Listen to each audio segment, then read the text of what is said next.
Thank you, everyone, for joining the Beat the Heat, Enforce the Contract webinar today. We'll be starting shortly. Just going to give everybody a couple more minutes, a couple more seconds to get in here.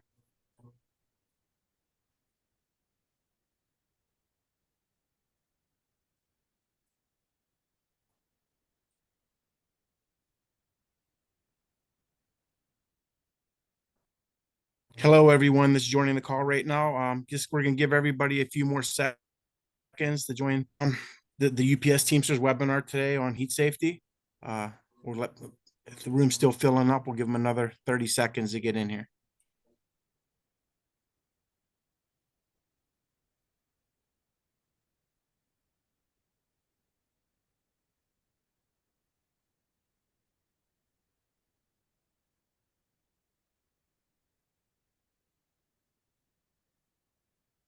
All right, it looks like everybody is starting to slow down a little bit and everybody's in the room. Hello, everyone. My name is Rob Atkinson, and I am the Teamsters UPS Contract Enforcement Coordinator. It's my great pleasure to welcome you all to what I hope will be another informative contract enforcement webinar. Today's webinar will focus on heat. I don't have to tell any of my sisters and brothers that work at UPS, both inside and driving gets very hot this time of year, and it's going to do nothing but get hotter. Fortunately, our contract now features some great new contract language to ensure we have better opportunities than ever to keep ourselves safe, hydrated, and cooler in the hot days and months to come. As you all know, though, great contract language needs to be enforced, and it's up to us on the shop floor to be the front line in holding this company accountable. A critical part of making that happen rests on all of our shoulders. To help with that, we have some great Teamsters lined up to speak about just how to do that on today's webinar. Make sure to enter any questions you may have into the Q&A, and we'll try to sort through the answers, as many as we can, and get to those at the end of the call. To start things off, please allow me to introduce my good friend and principal officer of Local Union 104 in Arizona, Sister Carla Schumann. Carla? Thanks, Rob. Appreciate being here today. Appreciate everybody for taking the time to get on this very important webinar. As we all know, it's pretty hot. As a principal officer of Teamsters Local 104 in Arizona, it gets pretty damn hot here. Kind of like an oven hot. I'm pleased to tell you that I'm a member of the UPS National Negotiating Committee and also serve as a committee member on the newly negotiated IBT UPS Package Car Heat Committee. Heat is certainly no stranger to us. Last summer, I think we held the record for 54 days of temperatures over 110 degrees. Heck, even in the evening, it barely boils down to about mid-90s to upper 90s at nighttime. So we share some of the same challenges as so many of you do across the nation. Summertime has become a brutal test of endurance and preparation. This is why we approach these challenges in a two-pronged approach in our local. It starts with one's own preparation as an individual, and second is through our contract enforcement. Each and every one of us must take charge of our own health and well-being. We must be diligent in planning and preparation for the work days and the work weeks. What does that mean? Proper hydration before, during, and after work. Eating proper foods that fuel your body throughout the long days. Getting the rest and recovery that you need outside of work as well. One of the things that we run into in Arizona is a lot of our folks like to pound some of those energy drinks and teas and coffees. Those are things that dehydrate you, and they are not your friend. I know that some of our folks even enjoy a little adult beverages now and again. Why not? You've earned it. I'm assuming it's probably not Molson and Coors products right now, but just know if you partake too much, it'll dehydrate you not only that day, but the following day. So please be mindful of that. That is a big one. I'm not here to preach to you like your mom, although I'm old enough to be many of yours. My point is simply this. You have to prepare and condition like a fighter who trains for a fight. It comes from days, weeks, and months of self-discipline through training and preparation. Be mindful. There's no better defense than good preparation. And speaking of fighting, that brings me to my second point. The second way we combat the heat is through our own contract enforcement. We have spent months and months and months negotiating good language that helps our folks and helps people have protections and have the ability to enforce conditions through their contract. National Master Article 18, Safety and Health, Equipment, accidents, and reports contains some tremendous new language, and I would encourage all of you to be familiar with it and take a look at it. One of the greater victories that we've had was obtaining air conditioning in new package cars. National Master Article 18, Section 14 talks about putting in AC in new vehicles. In part, it reads, P200 through P470 vans purchased after January 1st, 2024 shall be equipped with in-cab air conditioning systems, in addition to pushbacks and fuel trucks purchased after January 1st, 2024 shall be equipped with in-cab air conditioning. All new package cars P500 and larger, shifting units, and 24-foot box vans purchased after January 1st, 2024 shall be equipped with in-cab air conditioning system. All air conditioning systems will be repaired as needed. A single fan will be installed in the cab of every package car, P500 and larger, no later than 30 days following the ratification of this agreement. A second fan will be installed in every existing package car, P500 to P1200, no later than June 1st, 2024. I can tell you as a long-time UPSer from the state of Arizona, I never thought I would see the day that we had air conditioning in our vehicles. But it's here. You guys demanded it. We fought for it. And it is ours now. So we have to ensure that the company follows the rules and the contract language. I'll give you an example of this is that we just got a new brown side into one of my facilities. The tags say April of 2024. We went back and said, hey, we want to see when the purchase of that vehicle was because it doesn't have air conditioning in it. You see a new vehicle come online, check to see when they purchased it.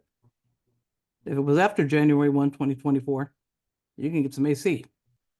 Always challenge it. I know some folks have taken kind of to poo-pooing the idea of fans. All it does is blow hot air.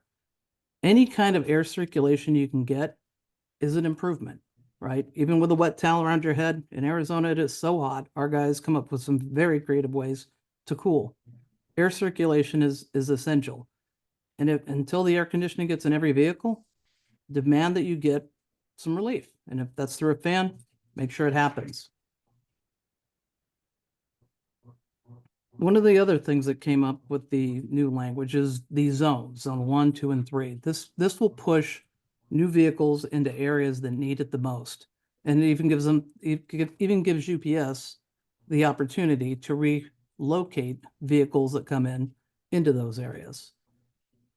We all know that they're probably not rushing to the line to purchase new vehicles, but like anything else, it takes time and it will come. You're as old as I am. You remember when we didn't have power steering, much less an automatic. It will come, and eventually every vehicle will have air conditioning. One of the things that is also pretty important is all new electric package cars and vans that are modeled year 2023 and later shall be delivered with factory installed exhaust heat shields. P500s, 1200s package car models year 2023 and later shall be equipped with air induction vents for package car compartments. With 18 months following ratification of this agreement, all electric package cars P500 and larger shall be retrofitted with exhaust heat shields. Within 18 months following the ratification of this agreement, package cars P500 to P1200s shall be retrofitted with air induction vent scoops. Out of all of the language, and there's a ton of new stuff, I think that's one of the most important things. The heat shield helps transfer the heat from the powertrain outside instead of inside the truck through the floors. That's an important feature, and I think it will be of great benefit to our members. The second part is the venting of the cargo area. Cargo area is like an easy bake oven, and there is no doubt that our drivers go in and out of that hundreds of times a day, and it takes its toll. Finding a better way to vent that, cool that, circulate the air is going to be a great benefit, and we are working on that.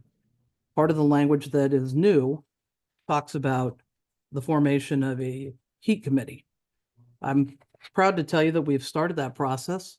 I sit on that committee and we've already had our meetings, and the testing of that is currently in progress.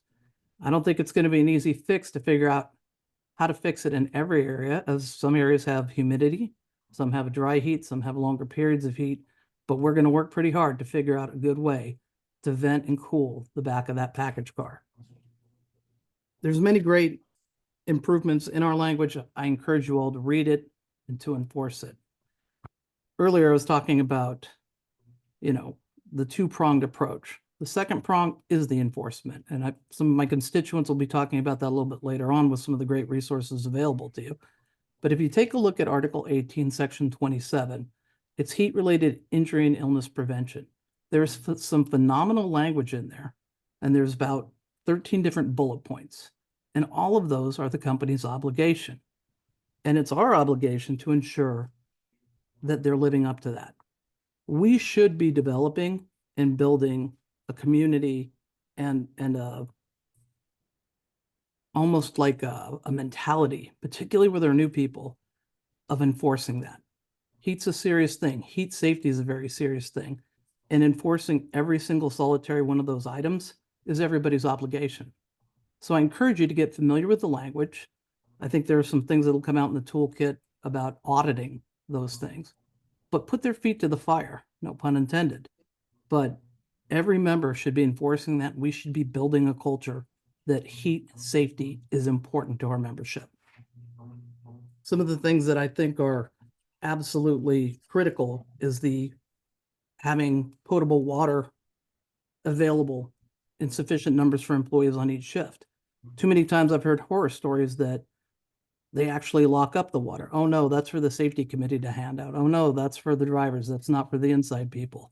Absolutely not. There has to be enough for everybody on every shift. Ice machines, language, tons of good stuff in here. Having a heat awareness and a safety process, making sure that people are trained, making sure that they're PCMing them, making sure that new people are monitored when they first come online. There's nothing more shocking than to have never been in a UPS facility, starting work, and having to work in those conditions. I started in July, and I'll tell you what, it was shocking how hot it was inside those facilities. We have to develop that culture, and we have to be adamant and staunch in our enforcement of it and creating that type of culture for our people. We're Teamsters. We spend a lot of time raising the bar for others. There's been heat legislation around the country that people have been trying to get negotiated, not negotiated, but into their laws. A lot of the things most people don't have, we have right here in our contract. So it's super important that we focus on those. Get familiar with it, enforce it, and remember, it's the employer's obligation to live up to it.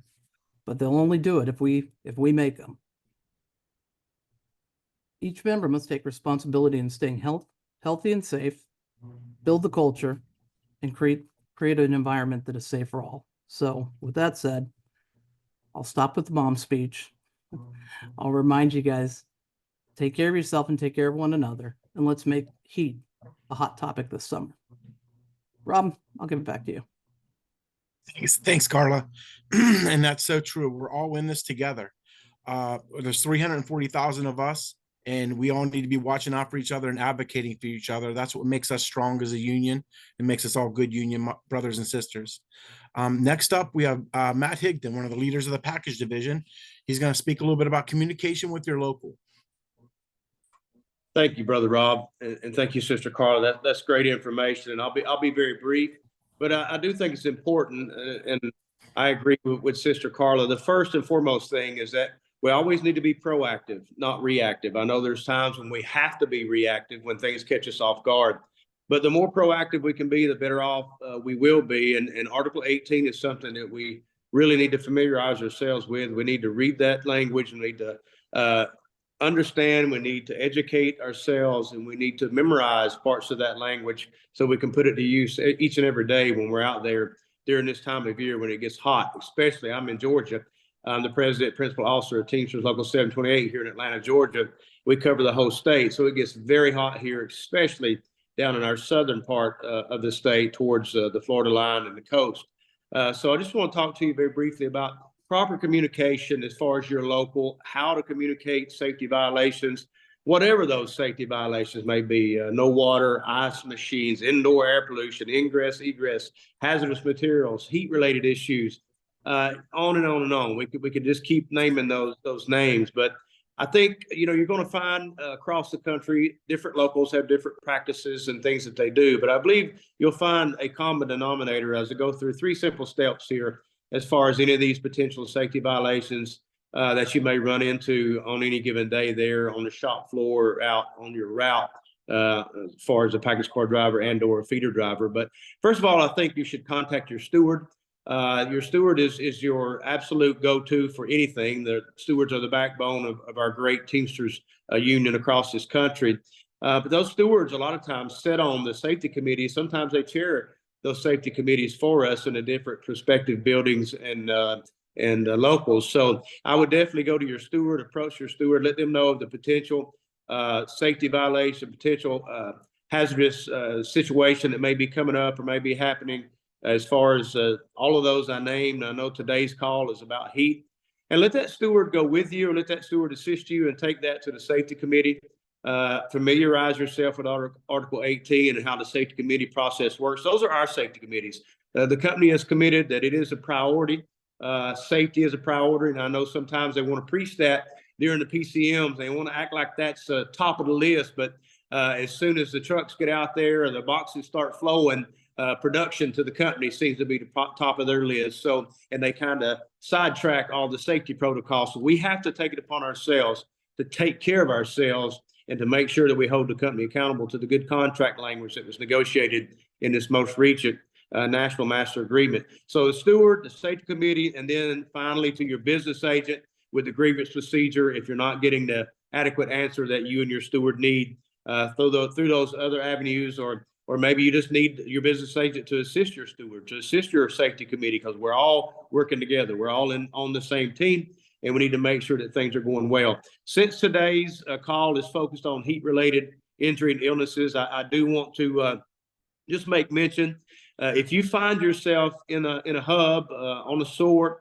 in a shifting unit, out on a package car, in a feeder truck, if you find yourself during these hot summer months and you feel sick, and it could be heat related, dizzy headed, you stop sweating, those types of warning signs that you could be suffering from a possible, God forbid, heat stroke or some type of heat related injury or illness, please, what to do? What should you do? What you first need to do is, like I said a minute ago, be proactive. Okay. Familiarize yourself with Article 18, Section 27. That's new language. Carla mentioned it. There's 13 bullet points in there. When this call is over today, familiarize yourself with those 13 points. It carries you through different steps, such as employees that are be designated as employees that can respond, employees that can contact emergency personnel to help you in that type of situation. So that is the first and foremost, and that is to be proactive and familiarize yourself with Article 18, Section 27. Secondly is don't ever hesitate. Don't ever hesitate. Don't ever feel like or be concerned, oh, the company will retaliate against me. The company's going to write me up. The company's going to put a target on my back. Don't ever do that. Your safety is number one.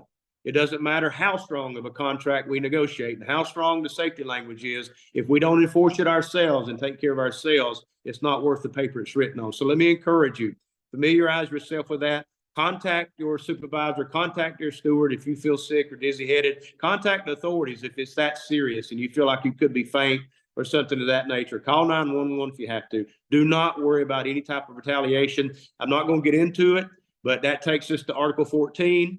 Article 14 is a workers' compensation article, and it plainly states in there, because if you're on the clock and you find yourself suffering from a heat-related injury or illness, that would definitely fall under, and should definitely fall under Article 14 and a workers' compensation claim, and the company cannot discipline you, threaten you with discipline, or retaliate against you, as it states in Article 14, for turning in a workman's comp claim for any reason, especially if it's a heat-related injury or illness pertaining to your work out there every day on the road or in the hub. So let me encourage you again, be honest, be truthful, always be straightforward and give the facts as far as anything that might be going on out there in your area related to heat or injury illness. I appreciate you. Thank you, brothers and sisters, for your time.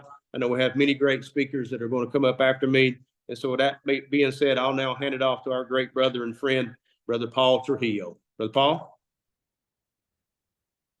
Thanks a lot, brother. I appreciate you. And Matt, I know you got to go and jump on jump on a plane to head off to your next location. So thank you for taking the time to join us today. One moment, I'm trying to run the webinar at the same time here, so apologies. I got that sorted out. So yes, I'm Paul Trujillo. I'm the Director of Training and Grants for the Teamsters, but I'm also a lifetime part-time worker. I was a preloader both in the North and in the South, and have gotten to experience the joys of working in that warehouse in midsummer in the southern heat and humidity. Nothing quite to the level that Carla deals with, but our humidity I'd put up against anybody's. But we can't talk about heat realistically without talking about retaliation, without talking about harassment around enforcing our rights. And whenever we're talking with members, the number one issue that comes to the forefront is, what do I do? What am I going to do when they come after me? What do I do when I say that I need to get water and they tell me do it on your own time, or do it off the clock, do it some other, you should have done it before your shift. I'm a bigger guy working in the heat. I would go through 2 and 3 water bottles worth of water during a normal 4-hour shift. The best way, and we're going to have Johnny talk more about this, but these are valid concerns, and you need to make sure that you are talking to your coworkers. You're on this call, so you're already taking the right steps, but you need to make sure you're talking to your coworkers to know the best way to protect themselves is by taking action. Like, I'm not going to step on everything that Johnny has to talk about here, but I'm going to go ahead and throw it to him. Johnny Sawyer is the package coordinator for the package division, and the mind behind the contract enforcement team, as well as my secretary treasurer for Teamsters Local 822.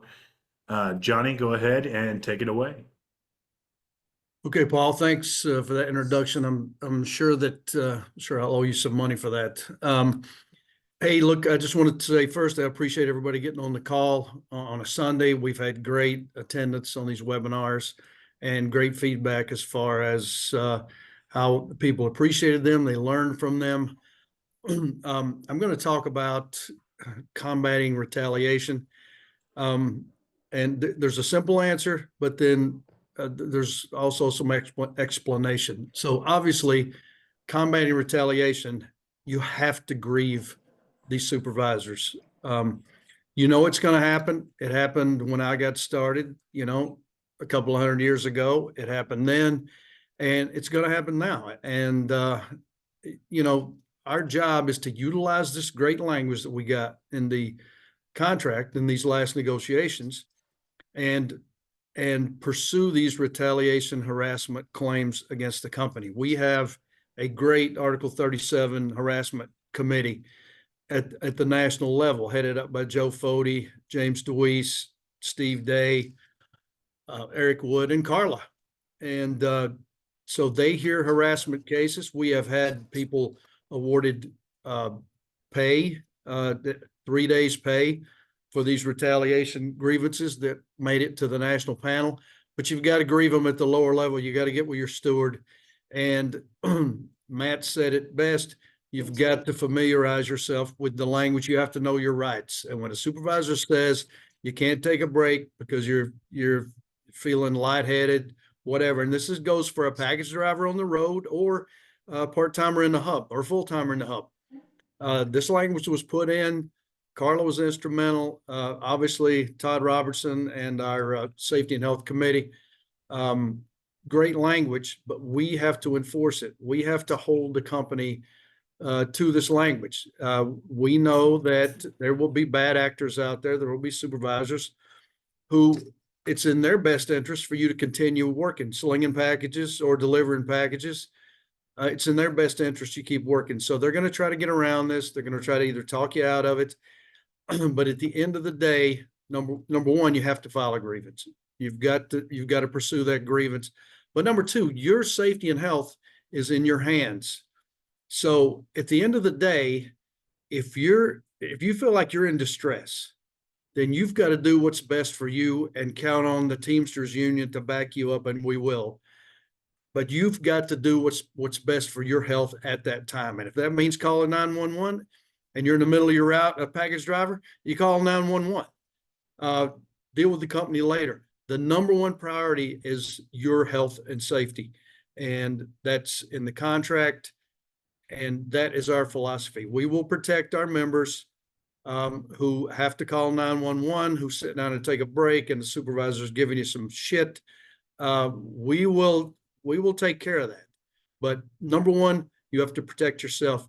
If you're in distress, call 911 and we'll deal with it from there. But then if you get any lip from a soup, you've got to get with your steward and you've got to file a grievance. That's the way this great language works that we negotiated.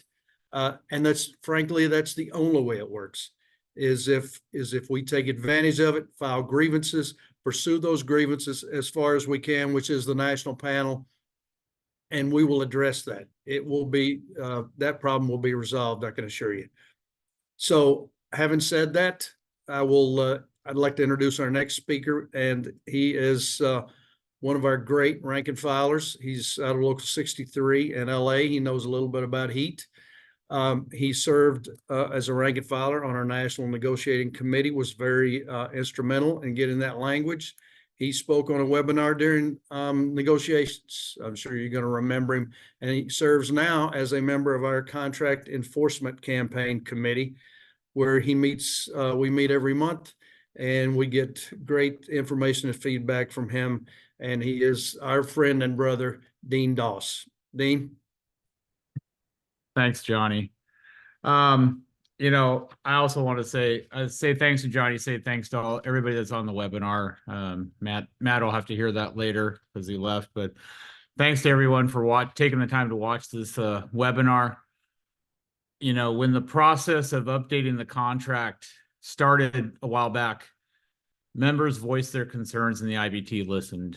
The negotiations were able to include language that is beneficial to the members, and at times it will be met, I know this is hard to believe, but it's going to be met with resistance to the implementation of that new language or the existing language that we already had. It is beneficial to the members overall to educate themselves, and one of the resources available to them is the Toolkits put out by the IBT. I don't know the proper word there. These toolkits are put out monthly and include leaflets, explanation sheets, forms to help with filing grievances, forms for tracking supervisors working, rally signs, and content to use and share on social media. And so with that, you can, go out and engage with your fellow workers and stuff. The toolkits they're a great resource to help educate members and offer an opportunity to engage with your fellow workers and help educate them also.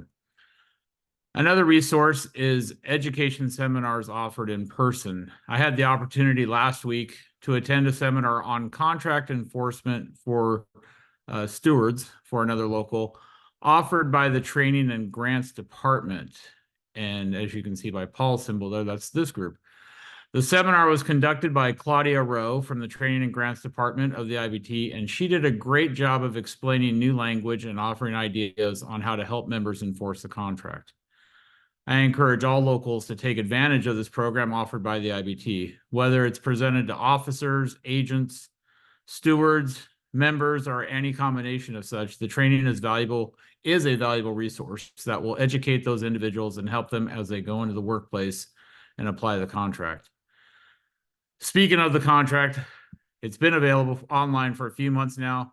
The physical copies of the contract have been printed and are now available at your local. Make sure to attend your membership meetings and ask for a copy, or ask your local officers or business agents for a copy. I personally use both the online edition and the physical copy of the book in reading and educating myself and others. So everybody's talking about today, Article 18. This is from the 1979 contract. Article 18 is one little section here, 2 whole pages, and then one little section at the top here. So about 3 total pages in the 1979 contract was Article 18. It now encompasses 20 or 21 pages in the new contract. So it's been expanded. And so while we've talked about everything that the AC to be implemented in the package cars, it'll take time. And the power steering, Johnny or Matt mentioned that earlier. The power steering didn't get put into the contract until 1987. It took 20 years to get the last package car that didn't have power steering.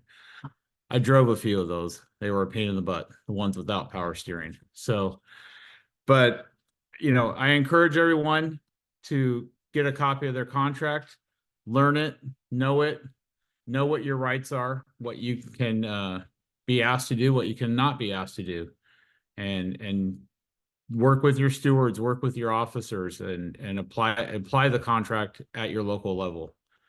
So with that, I'm going to send it back to Paul from the Training and Grats Department, and he's looking much nicer with that new trim beard there. So Thank you very much, brother. So one of the things I wanted to expand on that Dean mentioned here is the toolkits, right? And we do in fact have a toolkit ready to go around the heat. We do have actually some asks for everyone who's part of this webinar today.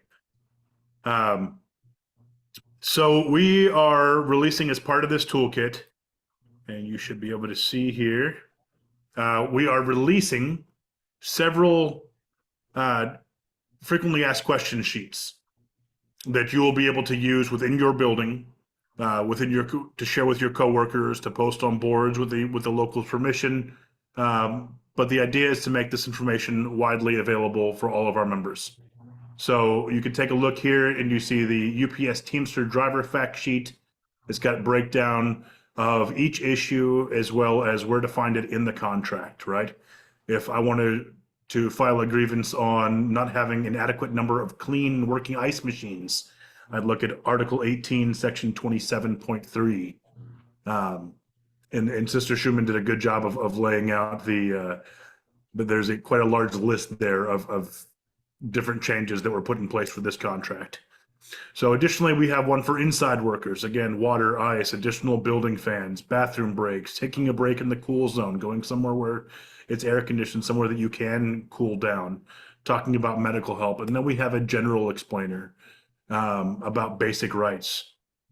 So take a look at these, use these, share them with your coworkers, share them with your locals. Drivers, talk to your preloaders. Preloaders, talk to your coworkers. You work in the local sorts, you work in the hubs, talk to the person next to you.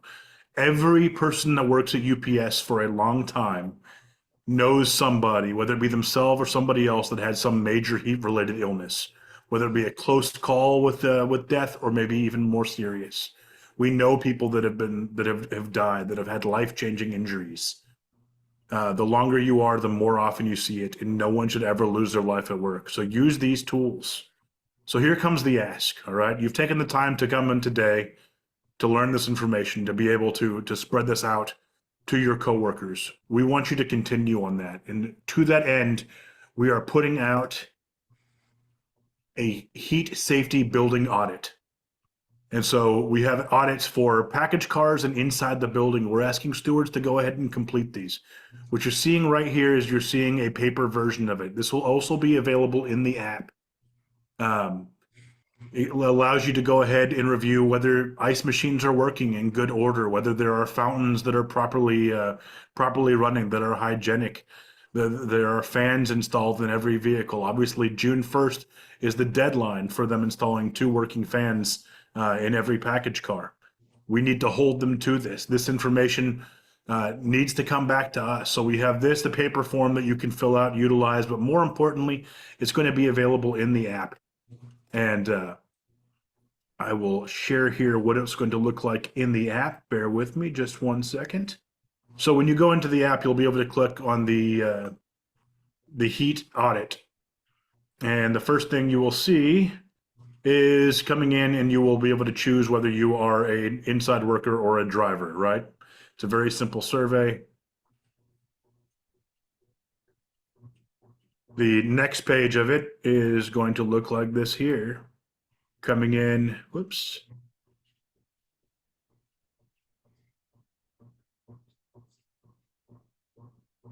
So are ice machines installed? Are they in good working order? Do they produce enough ice for all the members, right? If they don't have enough ice for everybody, they're supposed to be bringing ice in. As you fill out these surveys online, answering these questions, these are going to be able to be reported directly back to us. So we'll get real-time results. We can see where the problem areas are and keep your locals informed. And again, it's important that you're working with your local leadership. Talk to your business agents, talk to your officers, let them know where problems are. You are the front line to defend this. You are the ones that have to change the culture around safety, change the culture around heat, make sure that we are taking the breaks we need to stay alive. And then lastly, our department does go around, as Dean referenced, we do go around and we do a lot of trainings. We do contract enforcement trainings across the country. We have started UPS safety committee trainings. We are working to create a new environment around safety committees, to weaponize the safety committee, to take the fight back to the company, to use this hard-fought language that people like Johnny and Matt Higdon and Carla work to put in this contract. We need to use it. And so we are coming out to locals across the country. Talk to your local leadership if you haven't seen us. Ask them to bring us out. There's no cost to locals, and we're happy to do it. Every member that makes a different choice that works around this could be a life save. This is very, very important, and we appreciate your help with it. On that note, we're going to go ahead and we're going to take some of your questions here. If you do have questions, go ahead and feel free to enter it into the Q&A, and we will take all the questions that we can. If we can't get to your question today, we will try and get back with you. So the first question to the panel here is from Elizabeth Lahive. So Elizabeth lives here in Florida where it's very hot. They recently filed an Article 18 violation because the company hasn't fixed the air conditioning in the offices. Is there a timeline or deadline for when a company is responsible for getting the air conditioning fixed or safety things fixed by? And I'll throw it to whoever wants to answer that one.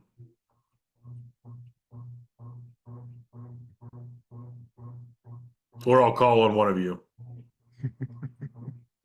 Johnny's got a smile. So Johnny, I'm going to call on you. Johnny, what is a best practice, or what should somebody expect around getting safety violations fixed? Or what recourse do they have when it's not fixed? Well, I think if you filed a grievance to fix the air conditioning in the office, I'm assuming it's one of our clerical members. So filed a grievance to fix the air conditioning. I think they need to give you an answer immediately as when it's going to be fixed, because they need to schedule it. I mean, look, it's life. So they're going to have to call somebody. They're going to have to get a repair person to come out and take care of whatever's wrong. But the key there is follow-up every day by the member and the steward to say, what is the status? What is the progress of this repair? In the meantime, you may have to get your BA involved to call somebody else if you believe that they're dragging their feet. But this can be a problem. And you know what? If in that situation that the heat is such that you feel in distress, I mean, you've got heat breaks. If you're sitting in an office and it's sweltering, you've got every right to avail yourself of that language in Article 18. So that would be there's no playbook. It's just old-fashioned follow-up on the grievance and keep banging on the supervisor and manager and finding out what the status. And if they're dragging their feet, you get your local union, get your BA involved, and they should be able to get some action on that from the labor department. Thank you, brother.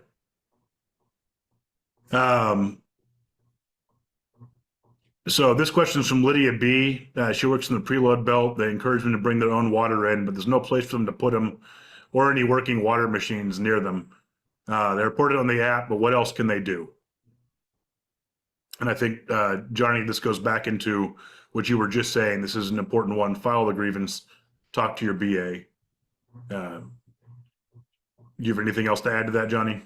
I mean, that's it. It's and I don't want to sound like a broken record, but when when this company is violating the contract, you have to file a grievance immediately. Get the grievance into the system, get the steward involved, and if you have to get the BA involved, this is not like a supervisor working grievance. While they're incredibly important to protect our jobs, et cetera, this is about people's well-being and safety and health. So there has to be immediate follow-up and immediate attention on these safety health grievances to force this company to comply with the language that we negotiated last year.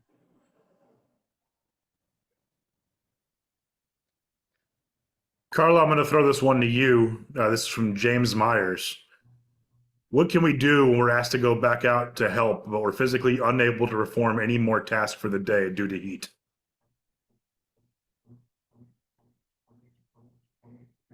Oh, you're muted there, Carla.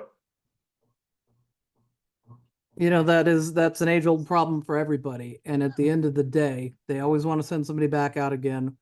And if you're cooked, it's that simple. You're cooked. Now, that's meant to be a shield, not a sword. So let's not play games with that. That 9 times out of 10, if you can't continue on, then your position has to be that you are ill or fatigued and that you can't continue. And anything outside of that just seems to be out of bounds and inappropriate. If you need emergency assistance, if you need medical assistance, then I guess you're going to ask for that. But forcing somebody to work when they are ill or fatigued is not only a bad choice, it's illegal. So a lot of it's standing your ground. A lot of it's being honest about it. Again, it's meant to be a shield to protect the worker, not to be a sword to stick it to the company just because you don't want to go back out again and it's Friday night. So read between the lines on that deal and be honest about it. Be straightforward. Nobody should have to work when they're just ill and fatigued. Okay? Perfect. Here's an interesting one, and Carlo or Johnny, one of you will probably know the answer. What areas are in Zone 1? It's a question that I see a lot of. What types of areas should they look for? Is Quebec on there? Montreal? That's what my guess is, but I was never really good with geography. I'll defer that to Johnny. Thank you, Carl. I appreciate that. So Zone 1 that's the obvious states. That's through the South, Florida, Texas. Obviously, Carla's in a Zone 1, and it frankly goes all the way up, I believe, to Washington State. Oddly enough, it goes up through the Carolinas. It does not include Virginia. I have no idea why, but these are the zones that we all agreed to in negotiations, and it's Zone 1 is exactly what you'd think it would be: Tennessee, Oklahoma, Louisiana, Alabama, Mississippi. Georgia. So those are the states that are going to be getting the attention first, and frankly, which they should be. That was we did that on purpose for a reason. They needed the help faster than I don't want to pick on our brothers and sisters in Minnesota, but frankly, Texas, especially South Texas, they probably needed some help before Duluth, and my brother in Duluth will have a word for me about that, I'm sure, but that's just the truth. So that would be, I don't have it in front of me, to be honest, but those are the states in Zone 1. Thank you, Johnny. All right, so here's a question on everybody's mind, right? So how do you take on the harassment? So you've gone ahead and you've requested to go take an extra break. You're overheating. You go and inevitably the company finds somebody to go ahead and they discipline. They accuse them of stealing time. They're going after you for resting. What article should they be using, and what should a grievance look like for them to take on successfully a grievance or harassment around these heat issues? I know Carla deals with this as well as I do, and it's the same principle as filing a good grievance. You've got what did the supervisor tell you? When did this happen? You're going to follow the 5 W's. You're going to get all the information on the grievance. You're going to get any witnesses that may be there. The more support that you can get for your grievance, the more successful you're going to be, and the better chance of winning that grievance and winning it quickly. Because if you have your ducks in a row, so to speak, on the grievance, and you've got the information and you've got all that information, then it won't be processed any faster, but the company will give in. The company will comply much faster if you've got a good grievance that's processed quickly on this retaliation. And frankly, if you're in distress, there's a couple different kind of grievances here. If you're in distress, then you got to put it on the company. You got to protect your own well-being, your safety and health. You have to take action. And as I said earlier, this union will back you up. But you have to take action if you're in distress. If you need to sit down and take a break, you're not in distress, and the supervisor tries to tell you can't, that's a little different grievance. You're maybe not going to call 911 on that one, but that needs to be addressed, because that supervisor is undoubtedly doing that with other members in your work group, in your building.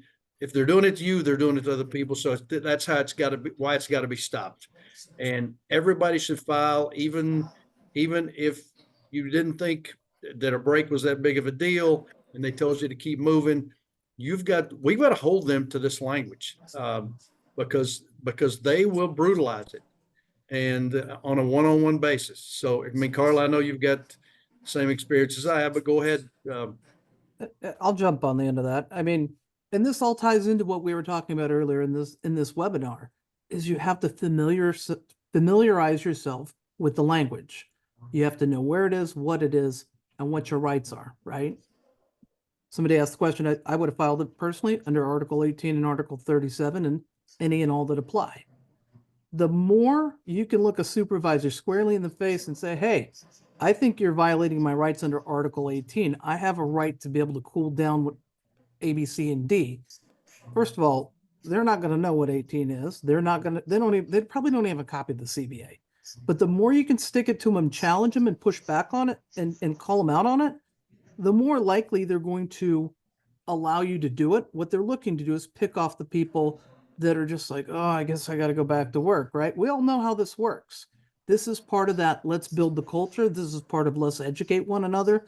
This is the senior guys helping the junior guys, and the junior guys taking the initiative to learn this, right? The more you can put it on, really, it's 2:05, and I'm simply asking. I'm simply telling you I need to take a break. Are you telling me I can't? Because I'm gonna write that shit down right now. Yeah, just take your break. You know how this works. The more you know, the more you can articulate it, the more likely you are to get off your ass, get off your butt. You know what? Oop, I said it, didn't I? Sorry. All right, that's my answer. Hey, Paul. Thank you, sister. Hey, Paul. Yep. Paul, I see a question here that says, when will we receive extra fans and the heat shields for the trucks? And the reason I chose that one is because it's really easy to answer. It says it right here in Article 18. Right in Article 18, it spells it out that single fans will be installed in all package cars within 30 days of ratification, and a second fan will be installed no later than June 1st of 2024. I assume that's the fans that question is mentioning. And then right below that, it says in Article 18, all model year 2023 and beyond package cars and vans will be delivered with factory installed heat shields and air induction vents for the package compartment. Within 18 months of ratification, all package cars will be retrofitted with heat shields and air induction vents. That's what I can read there. I don't think there's anything more to add. If there is anything else to add from Carla or Johnny, they can say it. But that's what the language says right there. It is what it is. That's exactly what it is, outlined as such. There may be some different iterations that come along the way with the venting, depending on what works in what areas. But at the end of the day, if you read 18, the language is crystal clear. And in some ways you think, well, that's just kind of common sense. But with this company, you have to spell it out and break it down. So again, familiarize yourself with that language. It's so important that we are able to articulate it, put our finger on it, and press them on it. All right. Now, we have a question here around the appointment of a heat czar for each shift. Who chooses that person and what responsibilities and rights do they have? Hmm. Well, if it's like anything else that we do, we're going to take the position we do. I think it's about one. It's about union people want to get good union advocates in there, right? I don't want Smith the slug that's just in there to put his feet up on the boss's air-conditioned office. That's not what we're looking for. We're looking for people very much like we do with our safety committees, who will apply themselves, who will learn this, who will do the outreach. That's the guy we want in there. And in my local, it's going to come from us. Absolutely. Thank you. Here's a question that I'm going to throw. Let's see, who should I throw it to? I like Johnny to give non-answers in this one. You're going to like this question, Johnny. You ready? So what is a reasonable amount of time to cool off without the company accusing us of stealing time? Well, thanks for that easy answer. Yeah. So it's like Carla said a minute ago. It is what it is. If it's 10 minutes, it's 10 minutes. If you're in distress and you think it's going to take 20 minutes for you to cool off, then it's 20 minutes. You have to, at the end of the day, you've got to do what protects you and protects your safety and health. And and each person is different. Each one of our members out there, they're suffering at different levels. The ability to handle the heat is different from person to person. Some people are a little more acclimated to it, some are not. So it all depends on each individual. If you got to have 20, you take 20. If you got to have 15, take 15. But like we said earlier, if you need 10, don't take 20. And grab a snack on the way. So just use good common sense, like Carla said. Just be honest. Whatever it takes, it takes. And like I said, this union will back you up. I saw another Thank you. question here from Jake that said, this is from Jake. It said, what should be done when soups try to claim they can perform bargaining unit work when a Teamster is taking a break from the heat? Well, I mean, I think as you've all heard a lot of times on this call here, we take action. We're Teamsters. We don't take shit. We take action. And filing grievances is how we stop them from making these bogus claims that they can work now because of this, or that. They need to not work. They're not allowed to touch packages. As simple as that. So just file the grievance. Thank you, brother. All right, I have time for a couple more questions here. So if I'm in a residential area and I need to break trace to get to AC and I need a break because I feel like I'm going to faint, do I get paid for the travel time and the break time?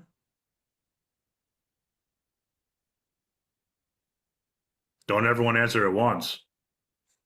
I'm just trying to figure out why you're driving a vehicle if you feel like you're going to faint. True. Right. I And mean, look, we've talked about this AC over and over. You have to command the situation. If you are in dire situations where you feel you're going to pass out, you're not going to be trying to drive to a QT and worry about compensation, right? That's not, you guys even have QTs in your world? You know what I mean? You don't do that. You contact the supervisor, you say, hey, I need medical assistance. I'm about ready to pass out. You have to prioritize your health, and you have to be, frankly, honest and candid about it. There is no one size fits all in any of these scenarios, whether it's how long of a break or what do you do if you're feeling this way. You have to take and command the situation. It's your health. You know better than anybody else. But if you think you're going to pass out, I would highly encourage you to contact your center immediately. And if you need emergency services, get them. I don't think I'd be driving any distance. Certainly, if you can go a couple of blocks and get to a McDonald's or something, that's one thing. But I'm assuming they mean air conditioning and not Atlantic City by AC. So, but you should certainly not be driving any distance. You don't want to. I mean, that jeopardizes that brings a whole lot of other risk into the situation. So get to where you're going as soon as possible. And then do what you got to do. Just like Carla said, at the end of the day, you are responsible for your safety and health. You have to take advantage of this language.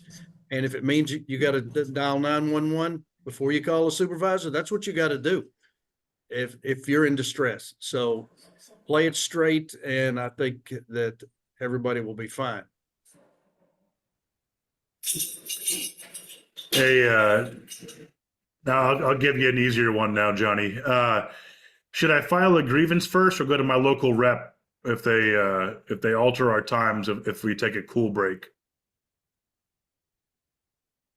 I mean, that's gonna, I would defer to any local union as far as what their practices are. I mean, obviously you got to file a grievance, and that should happen immediately with your steward. But as far as contacting the local, not contacting the local, that's each local has their own practices and procedures that they follow. So I would defer to that, but a steward would certainly know that. So first order of business, write it up, take it to your steward to file a grievance, in my opinion. All right, I think we have time for one more here. Rob, you got one that you like? These questions are pouring in. Well, that's great. And we are running out of time here. So, if you don't see one there, Paul, we could wrap it up for the top of the hour here. All right, and I'll go with. I got one last one. I'll do. Yep. Okay, go ahead. So this is going to be along the same lines. Obviously, we're seeing a theme here, right? People are nervous about retaliation. They're nervous about what the company is going to do. And so this one is when our center manager personally forces cooler inspections and says that Coke or energy drink in your cooler today will lead to a heat-related issue or accident 3 months from now, and I'm going to discipline you because it was an avoidable accident. Remember, you had Coke in your cooler when it was 100 degrees outside. Obviously, this is an extreme example, but Johnny or Carla, do you have any advice about dealing with cooler inspections? I don't even know what to say to that, Carla. I had an idea, but I can't say it. Yeah. I would say to a certain extent, what you've got in your cooler is your business, but certainly drinking in extreme heat, drinking Coke, not good, but still, that nothing's going to stick. An avoidable accident, this one, nothing's going to stick for some cockamamie stuff like that. I mean, if some supervisor tries it, we need to grieve it. The local can take care of that with one phone call. That is an extreme example, and there will be 100,000 different examples. We all know, especially in the states like Carlos, where they're going to be utilizing this language a lot, maybe more than Maine. So it's coming. We got to deal with it. Unlike what Matt Higdon was talking about, being proactive with certain things, this is reactive. When it happens, you have to act, but you have to act immediately and not cut any corners. Do not give the company a break on this. We have to enforce this language. All right, thanks a lot, brother. So there are a ton of unanswered questions that we could not get to today. We don't want to hold everybody up here, but there are a ridiculous amount of really good questions, and we will be following up on these with you. So look for contact from us to get your questions answered, and look for additional resources around this. Rob, you want to take us out here? Sure. Thanks, Paul. And thanks, Johnny, Matt, Carla, Dean, everybody that took part in the call like that today. And thank you to all of you for tuning in. I know it's a Sunday and your time off is rare and not often, and it's special to you and your family. And I'm glad you took part to be here to hear this today. Just keep your eyes peeled for the next Teamsters UPS contract enforcement webinar. And until then, thank you all for sharing your time with us today. See you next time.